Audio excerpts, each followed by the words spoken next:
Good evening everyone. आपके अपने YouTube channel the mind vision classes पर स्वागत है। जैसे कि आपको पता है हम पॉलिटी पढ़ रहे हैं और आज की क्लास में हम पॉलिटी में भाग 5 के बारे में पढ़ेंगे। हमने पिछली क्लास में भाग 5 के बारे में पढ़ा, जिसमें हमने पढ़ा कि हमारे पास कुल भाग 5 में अनुच्छेद 52 से लेकर 151 के बारे में पढ़ेंगे। और उसमें हमने सबसे पहले संघीय कार्यपालिका के बारे में पढ़ना स्टार्ट किया था।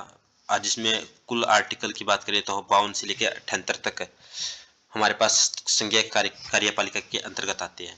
और उसमें हमने ये भी जाना भी संघीय कार्यपालिका के अंदर कौन कौन से किस चीज़ के बारे में पढ़ेंगे। राष्ट्रपति के बारे में पढ़ेंगे हमने, और ये हमने पढ़ लिया पिछली क्लास में। उपराष्ट्रपति के बारे में हमने क्लास में पढ़ लिया। आज की क्लास में हम प्रधानमंत्री व मंत्रिपरिषद या मंत्रिमंडल के बारे में पढ़ेंगे, जिससे रिलेटेड आर्टिकल हमारे पास 74 से लेकर 78 तक आर्टिकल है। तो सबसे पहले हम प्रधानमंत्री के बारे में पढ़ेंगे और उससे रिलेटेड आर्टिकल है। तो प्रधानमंत्री का जो पहला आर्टिकल है उससे रिलेटेड वो है अनुच्छेद 74, जिसमें क्या है कि मंत्रिपरिषद के प्रधान के रूप में प्रधानमंत्री का उल्लेख दे रखा है। तो जो प्रधानमंत्री है वो किसके रूप में उल्लेख दे रखा है भी, मंत्रिपरिषद होगा उसके प्रधान के रूप में हमारे पास प्रधानमंत्री का उल्लेख दे रखा है। वहीं अनुच्छेद 75 में हम बात करेंगे तो उसमें प्रधानमंत्री की नियुक्ति है और इसकी नियुक्ति राष्ट्रपति करता है। तो प्रधानमंत्री की नियुक्ति राष्ट्रपति के द्वारा की जाती है। और जो हमारे पास प्रधानमंत्री है, हमने पिछली जब राष्ट्रपति के बारे में पढ़ा था तो ये जाना था कि राष्ट्रपति एक संवैधानिक प्रमुख होता है।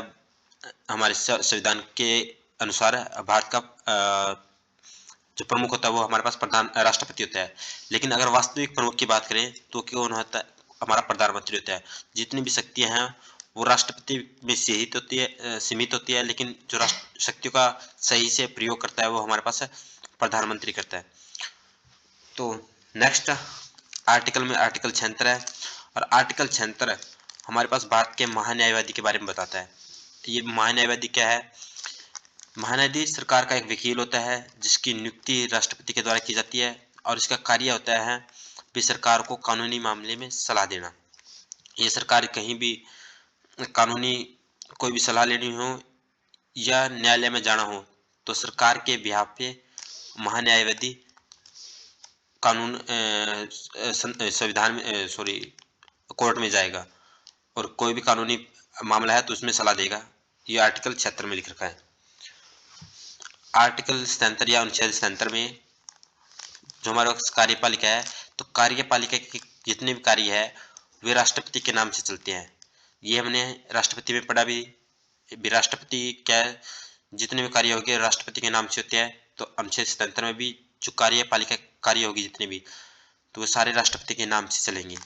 और अनुच्छेद 78 में भी प्रधानमंत्री है वो प्रशासन एवं विधान संबंधी जितने भी रूल और रेगुलेशन हैं उनके सभी के निर्णय राष्ट्रपति को सूचना देगा। मंत्रिपरिषद के द्वारा कोई भी नियम या कानून या निर्णय लिया जाता है तो उसकी सूचना प्रधानमंत्री किसको देगा?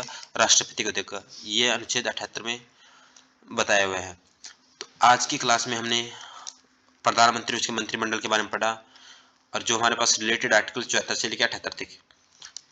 तो नेक्स्ट क्लास में हम लोकसभा और राज्यसभा के बारे में पढ़ेंगे। ये या कहें तो हम हमारा दूसरा पार्ट स्टार्ट करेंगे। जो दूसरा पार्ट हमारे पास क्या है? संसद। तो हम नेक्स्ट क्लास में संसद के बारे में पढ़ेंगे, उसके कौन कौन से पार्ट होते हैं।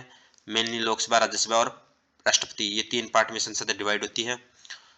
तो thank you for watching video.